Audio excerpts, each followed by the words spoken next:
അസ്സലാമുഅലൈക്കും.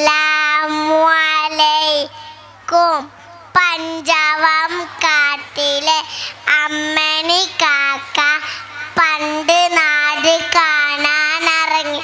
കാടും മേടും പൂഞ്ചോലകളും കടന്ന ഉണങ്ങിയ വരണ്ട പ്രദേശത്ത് കുറേയും ദൂരം പറന്നത് കാരണം വല്ലാത്ത ക്ഷീണിച്ചിരുന്നു. നല്ല ദാഹമുണ്ട്. വെയിലിനാണെങ്കിൽ എന്തൊരു ചൂട്. വെള്ളം കുടിക്കാതെ മുന്നോട്ട് നീങ്ങാൻ പറ്റില്ല. ആകെ തളർന്നു.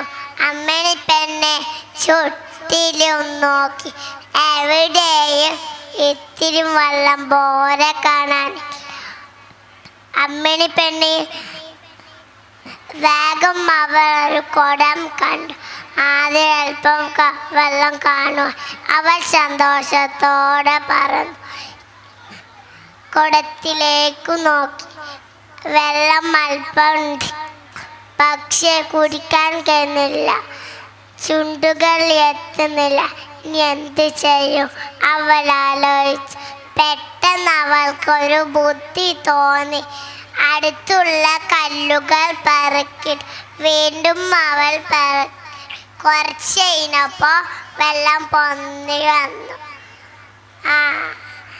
അവൾ സന്തോഷത്തോടെ പറന്നു പോയി. ദാഹം മറോളം കുടിച്ച് സന്തോഷത്തോടും. ഈ കഥയുടെ ഗുണപാഠം മനസ്സുണ്ടെങ്കിൽ മാർഗവും. അസ്സലാമു അലൈക്കും.